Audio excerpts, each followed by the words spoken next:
Viernes Santo. Todo acerca de ello estaba mal. Viernes Santo, si hubieras estado allí, hubieran sentido algo en tus huesos, que no está muy bien.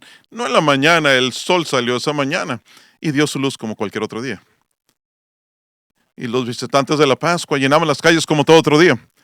Los mercaderes pudieron sus mesas, sus cosas en el mercado como cada otro día en el festival de la Pascua. Pero en la tarde, cuando cayó el sol, hubieras sentido que el mismo suelo bajo tus pies temblaba en desaprobación de lo que aconteció ese día. Para la media mañana, si hubieras estado ahí en el pretorio de Pilato, te hubieras dado cuenta que había algo mal. La tensión estaba ahí en el aire y el polvo tenía un sabor metálico por la sangre que se había vertido por esa golpiza brutal dentro del pretorio. Pero para las 9, hubieras estado en las calles y te hubieras dado cuenta que los soldados venían y abrían camino a través de las multitudes para que un hombre cargara una cruz. Esa madera áspera en su espalda, esas heridas abiertas en su carne. ¿Acaso por qué nos preguntaríamos que él cayó después del juicio durante la noche? Y esa golpiza brutal que mataba a 6 de cada 10 hombres. Antes de Simón de Serane, que llegaba este visitante a Jerusalén, fue forzado a cargar esa cruz al Gólgota. Y ahí, como a las 9 de la mañana, clavaron sus manos y sus pies a ese árbol. Todo acerca del Viernes Santo está al revés, patas arriba, lo de dentro hacia afuera. Y empieza con esto, con la cruz. Una cruz hecha por un carpintero. Ahora sostenía un carpintero crucificado. ¿Cuántas vigas como esta hizo Jesús? Para soportar las casas de las personas, para mejorar las vidas de otras. Y ahora se encuentra a sí mismo clavado en una. Esas manos que habían hecho tantas vigas como estas así en la cruz. Esas manos que habían sanado a personas. Habían limpiado a los leprosos. Esos dedos que habían limpiado las lágrimas de una viuda y que formaron las galaxias en el universo. Esas manos ahora están dobladas porque esos clavos atravesaron ese nervio. Un carpintero crucificado en una cruz. Es solo tan al revés, que está clavado en un árbol. Y de hecho nos dice la historia de toda la Biblia. Sencillamente, todo se centra alrededor de la cruz. Y está entre dos árboles. Y vemos los dos árboles en el jardín. Uno de ellos, Dios dijo, no lo toquen. No coman del árbol del bien y el mal. Pero Adán y Eva no pudieron resistir. Y no era el fruto que ellos buscaban, pero era independencia de Dios. Para ser su propio Dios, para tomar sus propias decisiones. Y tú y yo hemos hecho exactamente lo mismo. Le hemos dicho a Dios, yo quiero vivir mi propia vida a mi manera. Y porque ellos probaron del fruto del árbol del bien y el mal, perdieron el acceso al árbol de la vida. Y vemos ese árbol nuevamente en el último capítulo de la Biblia, que estará en la nueva Jerusalén, en una nueva tierra. Pero ¿cómo vas de la pérdida del jardín a una nueva Jerusalén, donde tenemos acceso nuevamente al árbol de la vida? La única manera de regresar a ese árbol es a través de este. Cuando Jesús murió en un árbol por ti y por mí, estaba tan al revés, patas arriba, lo entras afuera. Él era el juez que estaba aquí condenado. Al final del tiempo te darás cuenta que Jesús juzgará a los muertos y a los vivos. Y aún así, cuando él estaba en su juicio, ni siquiera abrió su boca para defenderse a sí mismo. Porque no estaba solamente siendo juzgado por Poncio Pilato. De hecho, estaba siendo juzgado por Dios. Cuando él abrió sus manos en la cruz, él clamó, Dios mío, ¿por qué me has abandonado? No era un clamor de arrepentimiento. De hecho, recordaba a la multitud alrededor y nos recordaba a ti y a mí. Esto se había sabido ya por las edades. Dios mío, ¿por qué me has desamparado? Es la primera línea del Salmo 22. Una profecía 1000 años antes de que Jesús naciera, que detallaba cómo moriría él. Con precisión, el rey David escribió estas palabras, que sus enemigos lo rodeaban, que ellos echaban suerte sobre su ropa. Mi corazón se derrite como cera, mis manos, mis pies han sido clavados. Todo estaba detallado en esta profecía 1000 años antes de que aconteciera. Pero eso no es lo más extraordinario. Pero 600 años antes de que alguien practicara la crucifixión. Y lo que Jesús decía en la cruz no es únicamente Dios, Dios, estoy aquí, ¿dónde estás? Lo que Él está diciendo a ti y a mí, esto no es un accidente. Esto no es un tren que perdió los frenos. Esto no son los malvados que están haciendo lo suyo. Esto es Dios que juzgó al pecado en la cruz. Pero Él fue más que un juez. En esta cruz, el pastor se convirtió en ese cordero sacrificial. Salmos 22. Esta profecía tan detallada, el Salmos 22, es el Salmo del Cordero. Precede el Salmo 23 del Buen Pastor. El Señor es mi pastor, nada me faltará. Ese pastor sabía que la única manera para guiarte a aguas de reposo era estar en el lugar del Cordero. El Cordero, específicamente, era el Cordero Pascual. Esta es la celebración que los judíos habían estado llevando a cabo por 1500 años antes de que Jesús fuese crucificado. Cada año se reunían en las casas y recordaban la noche en que fueron liberados de Egipto. La noche en que se convirtieron en una nación, porque Dios vino a Moisés y le dijo: Moisés, quiero que vayas y le digas a Faraón que deje salir a mi pueblo. Y cuando le dijo a Faraón, deja a mi pueblo salir, Faraón le dijo, no. 10 veces le dijo que no, seguido de 10 plagas cada vez. Pero esta 10ª plaga lo trajo a sus rodillas. Fue la muerte de los primogénitos. Y Dios dijo: esta noche el ángel de la muerte pasará sobre todo Egipto. Y él tomará la vida de todo primogénito, a menos que la casa tenga la sangre del cordero en los postes de la puerta de la casa. Ellos matarían un cordero y lo comerían como una comida del festival antes de salir de Egipto. Pero la sangre la tomaban y la ponían en los postes de la puerta. Y esto no tuvo mucho sentido hasta ahora. Porque aquí el Cordero de Dios no es la sangre que está pintada en un poste, pero la sangre que está pintada en una cruz que nos salva de nuestro pecado. Esto también fue profetizado en Isaías 53. Él fue llevado como cordero al matadero, y como oveja ante sus trasquiladores, enmudeció y no abrió su boca.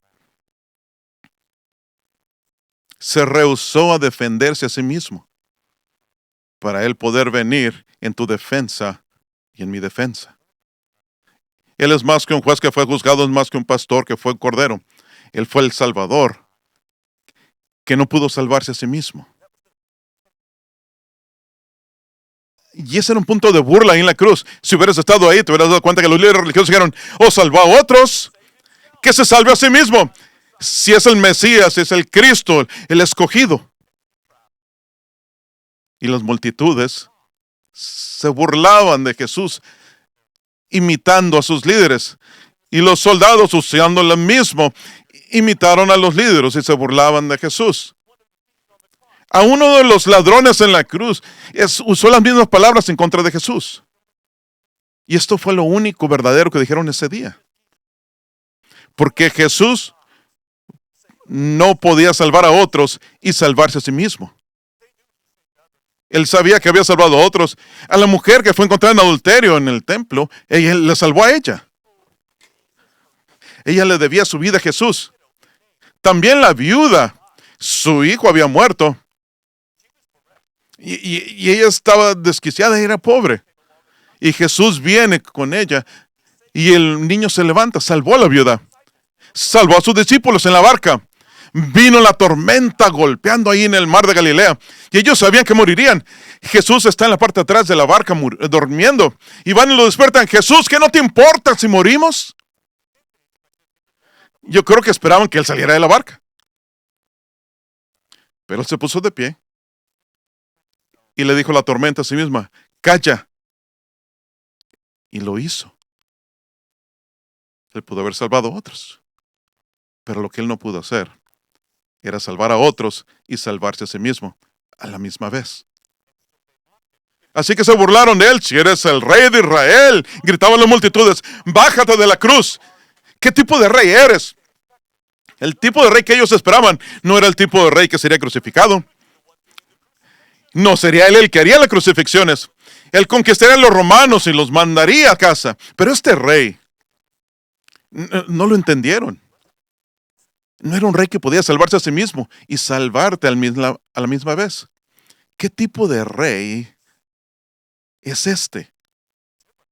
Te diré cuál tipo de rey es. Es el rey de reyes y señor de señores que lleva una corona de espinas.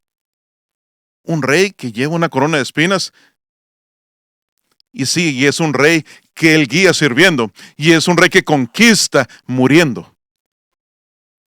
Cuando una víctima era crucificada, ponían su sentencia en una placa en la parte de arriba de la cruz. Y la suya, este es el rey de los judíos. Pilato lo mandó a escribir. Y lo escribió en 3 idiomas, en hebreo, en latín y en arameo. Y en griego, perdón. Para que todos supieran leer lo que decía ese enunciado. Los líderes judíos se opusieron a ellos. No digas que es el rey de los judíos. Di que él dijo que era el rey de los judíos. Pero Pilatos ya dijo, es bastante. Lo habían empujado demasiado ya. Lo forzaron para crucificar a un hombre que él sabía que era inocente. Y cuando le dijeron, no escribas eso, y le dijo, lo que he escrito. Y hasta este día, el título que escribió en esa placa de madera es la verdad absoluta, que él es el rey de los judíos. Pero es más que un rey. Él es el autor de la vida. Y todo aquello que te da vida, el aliento que tú tienes, ese hálito de vida, el agua de vida, vienen de él. Él es el agua viva. Y esto es curioso. Y él tuvo sed en la cruz. Y no puedes culparle. Él había pasado por una noche de tortura, unas golpizas brutales. Había pasado 6 juicios diferentes. Y aparte que uno de sus mejores amigos lo traicionó la noche anterior, con un beso. No puedes culparle por tener sed. Pero es mucho más que su cuerpo tuviera sed. Pero estaba peligrosamente sediento. Dice que Jesús, sabiendo que todo había culminado, y para que esa escritura se hubiese cumplido, Jesús dijo, tengo sed. Para que la escritura se cumpliese, ¿de qué se trata eso? Hay una profecía antigua de Salmos 69.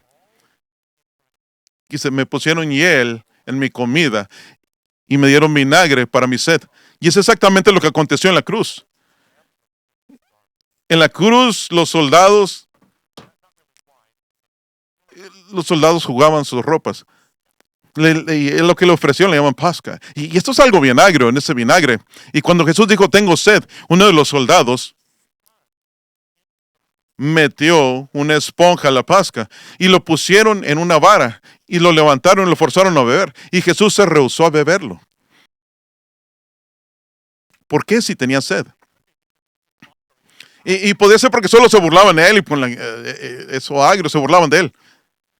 Pero aquí hay algo que nos dice que es algo más que eso. La vara en lo que lo pusieron era hisopo. Y a lo mejor esto no significa nada para ti, pero para un judío, el hisopo era la planta sagrada que los sacerdotes usaban para meterle la sangre del sacrificio y echaban la sangre sobre el arca del pacto para pedir perdón por pecados. Y a lo mejor lo que Jesús hacía es rehusarse a beber cualquier analogía, que le bajara, cualquier analgésico que redujera su olor para poder sentir toda la fuerza del sufrimiento por ti. Él era completamente humano y él sintió todo dolor y todo problema que tú sientes. La diferencia es que él era inocente y el inocente se convirtió en pecado.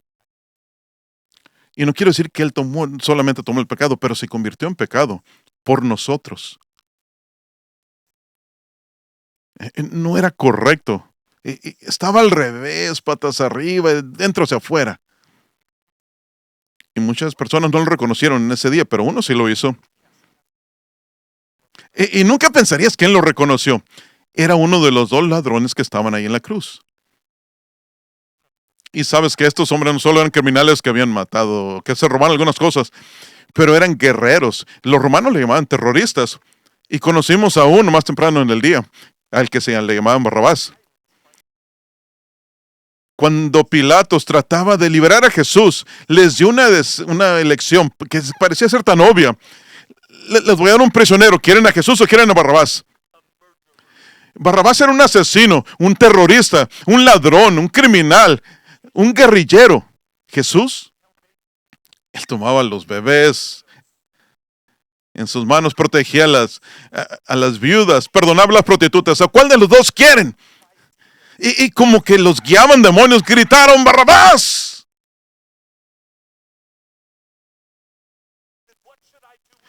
¿Qué debo de hacer con Jesús entonces? ¡Crucifícale! ¿Por qué? ¿Por amar a sus enemigos? ¿Por enseñar a sus discípulos a orar? ¿Por proteger a los niños y a las viudas? ¿Por qué? Por ti y por mí. Y mientras que uno de estos rebeldes en el otro lado de la cruz se burlaba de Jesús, él era tan malo porque Jesús le dijo: tú dices que eres rey, pero el rey se supone que debe conquistar a los romanos y ahora está siendo conquistado por los romanos. Bájate de la cruz y llévanos a nosotros también. Pero su camarada al otro lado de la cruz le dice: ¿acaso no temes a Dios? Sufre la misma sentencia. Nosotros somos castigados justamente porque merecemos por lo que hemos hecho, pero este no ha hecho nada malo. Yo no sé cómo se dio cuenta de ello, pero este hombre, en sus momentos de muerte, vio a Jesús y vio que era más que un hombre. Él era el Hijo de Dios y le pidió misericordia. Él vio a Jesús en la cruz, a su mano clavada en la cruz. Acuérdate de mí cuando vengas en tu reino. ¿De qué hablaba él? Jesús está muriendo. ¿Cómo puede regresar en su reino desde la cruz? Porque él sabía que un hombre así de bueno no podía ser puesto a muerte por la crucifixión. Y Jesucristo, en su misericordia, ve a través de su mano, le dice: hoy estarás conmigo en el paraíso. Algunos de ustedes están en la cruz ahora mismo y están en ese momento donde ven a Jesús y lo están viendo. Le ves que él es bueno. Puedes ver que es más que un hombre, que fue el inocente que se convirtió en pecado por ti. Y te preguntas: ¿acaso sus brazos están abiertos lo suficiente para llevar mi pecado? Y si lo están, ¿acaso su amor es lo suficientemente profundo para amarte a través de tu pecado? Sí lo es. Porque este rey no fue sostenido en la cruz por esos clavos. Se sostuvo en la cruz por amor, en obediencia a su Padre. Por el plan de Dios, por el amor por ti, fue que Él se mantuvo en la cruz. Y si tú, te lo digo, te lo aseguro, si lo ves a Él y le clamas, le pides misericordia, le escucharás decir: hoy tú puedes estar conmigo. Si está listo para ser bautizado, estamos listos para ti. Hoy. Si quieres salir ahí en el bautisterio, en cualquier campus que te encuentres, y tú dices, estoy aquí, estoy listo. Él es lo suficientemente bueno, lo suficiente grande para cubrir todo mi pecado. Entonces tú puedes experimentar lo que Pablo describe en este enunciado muy sencillo que captura toda la cruz. Dios le hizo pecado al que no conoció el pecado por nosotros. De alguna manera en la cruz, Él llevó nuestro pecado y se convirtió en nuestro pecado. Y a lo mejor no lo ves a Él como pecado, pero en ese momento Dios sí lo vio como pecado. Y a lo mejor no te ves a ti mismo como justo, pero en este momento, si Jesús te cubre, eso es lo que Dios ve. Dios no ve tu pasado, Él no ve lo que has hecho, no ve tu vergüenza, tu pecado. Él ve a Jesús sobre tú si permites que Jesús te cubra. Viernes Santo, todo estaba al revés. Aún la luz se convirtió en oscuridad ese día. Dice la Biblia que desde el mediodía hasta las 3 de la tarde, la tierra reinó sobre toda la tierra. Las tinieblas reinaron sobre toda la tierra. Envuelto en tinieblas, Jesús murió por ti y por mí. Viernes Santo, oh sí, es muy bueno. Porque la oscuridad no puede devorar a la luz. La oscuridad no puede vencer a la luz, ya lo sabes. Y la muerte no puede vencer al autor de la vida. Su muerte es nuestra vida. Y por eso le llamamos Viernes Santo. Esto fue profetizado cientos de años antes. Salmo 118. Canta este canto. Esa piedra que los edificadores rechazaron se ha convertido en la piedra angular y es algo maravilloso en nuestros ojos. El Señor lo ha hecho este día. Regocijémonos y alegrémonos. Y entonces le llamamos Viernes Santo. Y en ese Viernes Santo, como a las 3 de la tarde, después de estar 6 horas en la cruz, Jesús con su último aliento clamó, Tetelestai, consumado es. ¿Qué fue consumado? ¿Su vida? Oh no, Él regresará. Lo que fue consumado es nuestro pecado. Esta palabra tetelestai es una palabra que los mercaderes usaban cuando estampaban una factura pagado por completo. Y Jesús ese día estampó pagado por completo. Y con eso la Biblia dice, respiró su último aliento.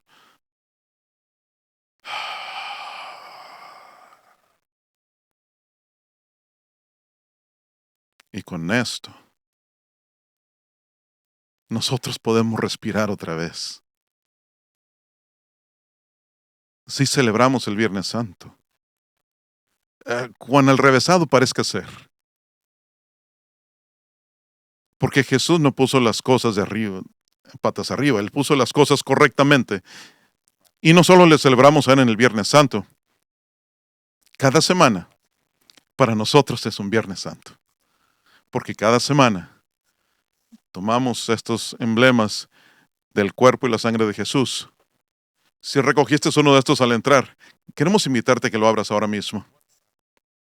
En un lado, si lo quitas, si jalas la tapita, verás el pan que representa el cuerpo de Jesús. Y yo sé que solo es un pedazo pequeño de pan, pero representa un mundo de sanidad. El cuerpo de Cristo, quebrantado por ti.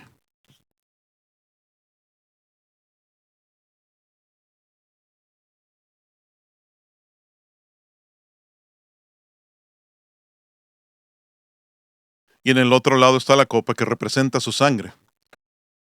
La sangre de Cristo, derramada por ti.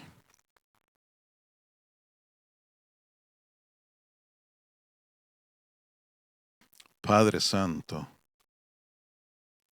te adoramos con gratitud por la dádiva de tu Hijo. Te damos gracias. En este Viernes Santo recordamos por qué fue santo, porque fue bueno. Y declaramos, Señor, que seremos fieles a ti, que nuestras vidas que representan gratitud y gracia, que tú diste a tu Hijo, para cualquier persona que crea en Él no se pierda, mas tenga vida eterna. Te darás cuenta en todo campus que la banda regresará y nos guiará en unos cantos, pero no aún. Queremos darte un espacio para que le expreses a Dios a tu manera, tu gratitud por el Viernes Santo. Siente la libertad con este tiempo, con este espacio. Si quieres arrodillarte donde estás, o si quieres encontrar un lugar callado en las orillas, si quieres tomar tu familia y reunirse en un círculo e irse a un lugar donde pueden orar juntos en un círculo o con amigos, ahora mismo. Si, si solo quieres tirarte en tu rostro y adorar a Dios, este es tu tiempo, este es tu espacio y adoraremos juntos postrarte, porque este es Viernes Santo.